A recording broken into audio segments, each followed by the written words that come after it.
Okay. इसमें sir और एक प्रश्न था हमारा, अक्सर स्टूडेंट्स बोलते हैं कि सर हम डिप्रेशन में जा रहे हैं। तो अब डिप्रेशन का कोई ऐसा मतलब पैरामीटर है कि मैं इतना दुखी हो गया, इतना परेशान हो गया, अब मैं डिप्रेस्ड हूँ, अब मैं नहीं क्या साइकोलॉजिस्ट को कंसर्न करूँ? तो ये कोई आदमी कैसे क्या तय करेगा कि वो डिप्रेस्ड हो गया है? उसने कब साइकोलॉजिस्ट को या किसी मेडिकल काउंसलर से मिलना चाहिए? ये कैसे क्या तय होगा कि वो व्यक्ति डिप्रेस्ड है? हो, क्या लक्षण होते हैं? हा प्रश्न छान आहे. म्हणजे आपण एक कल्पना करूया. सरांचा या हाताला या ठिकाणी लागलाय.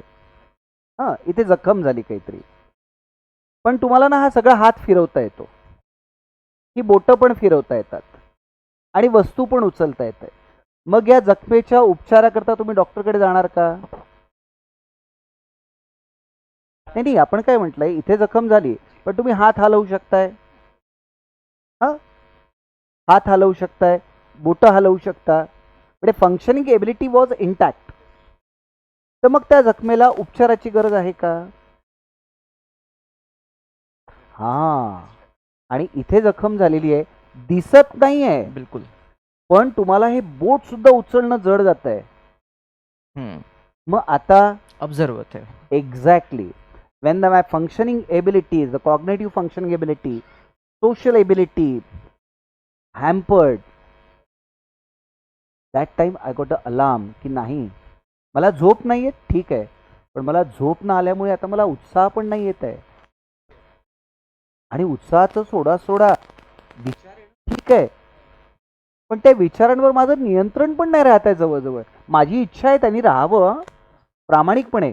काही जे पेनफुल थॉट आहे ते मला येऊ नये असं वाटतं, पण तरी ते येतात. And that is hampering on my functioning ability. मी चार चौघात नाही जायची इच्छा करत आहे. कोणी विचारत मला एक्सप्रेस नाही करतायत. माझं आजकाल माझ्या भावनांवर नियंत्रण नाही राहत आहे. आईने काही जरी म्हटलं, हे दळण आणतो का, थांब ना. अच्छा, आय एम बिकम इम्पल्सिव्ह. म्हणजे माझ्या फंक्शनिंग एबिलिटी जर हॅम्पर्ड होत आहेत, तर आपण कोणाची तरी मदत घ्यायला पाहिजे. आणि मदत घेतलं म्हणजे लाचार आहे आणि उपचार सुरू झाले असं नाहीये ना. हा पण एक भाग म्हणजे आईबाबांनी पण की ठीक आहे, त्याला मदत हवी आहे ना.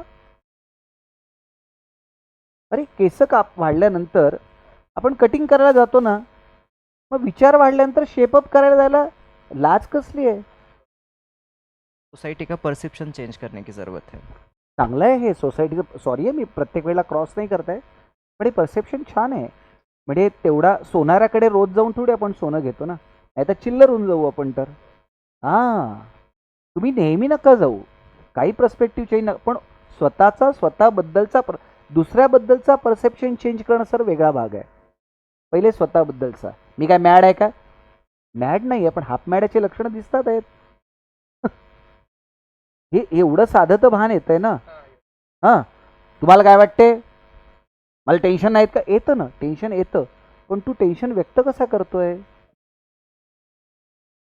मला रडू येते, चांगली गोष्ट आहे. मला मरून जावं असं वाटतं, अरे उत्तम, जगण्यात खरंच काही अर्थ नाहीये, पण तू रेल्वे स्टेशनवर नाही जाते ना. म्हणजेच तुला जगावंसं वाटतंय दुसरी बाजू नाण्याची. म्हणजे मग आता आपल्याला कुठेतरी शांतपणे बसून स्वतःला तटस्थपणे बघणारा आणि ऐकणारा कोणतरी असावा. शहाणपण शिकवणारा नको. हां, म्हणजे एक त्यातला बारीक फरक आहे. म्हणजे पॅरेंट्सला पण असं सुपारे देतात सर, की ए याला समजावून सांगा जरा, हे पोट्ट काही अभ्यास नाही करू ना, तुमचं ऐकते म्हणते. हे सुपारी ही काय रंगबाज आहे का? लहान लहान मुलांना घेऊन येतात ना सर. तो न काय करतो, खूप हट्ट करतो.